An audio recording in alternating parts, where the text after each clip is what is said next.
And yun, nakapagpalit na tayo ng sapin ng ating mga sisiw.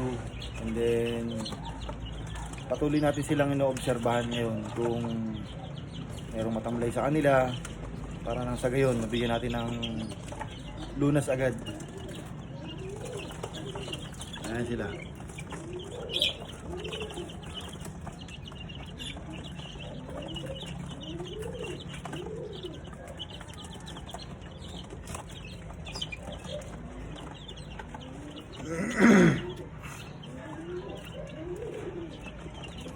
Bali may nakita tayong matamlay sa kanila.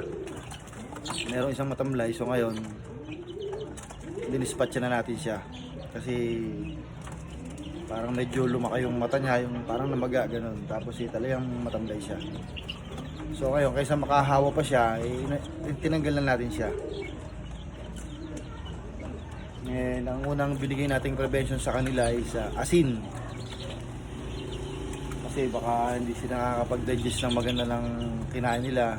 Kasi yung asin, maganda yung asin sa digestion sa mga ibon.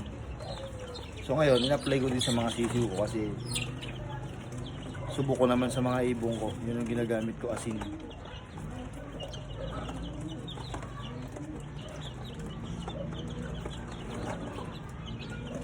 And yun, so far okay naman. Okay naman yung nagiging resulta sa mga ibon ko ng paggamit ko ng asin. Kaya in-apply ko dito sa kanila. Ayan, at ayaw nilang tigilan pag inom ng tubig na may asin.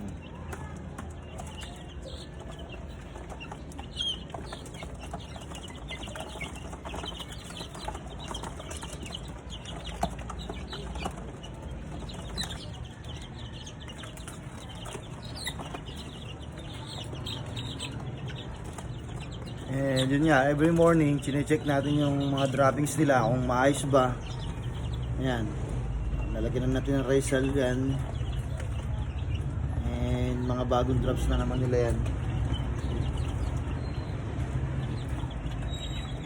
Yan lang, yung pag-check natin sa umaga every morning. Ano nila mga droppings, kung maayos ba, kung matubig ba. Kung matubig, sabihin meron nang nangyayaring hindi maganda sa mga alaga mo pag matubig yung droppings nila. Dapat buo yung droppings nila.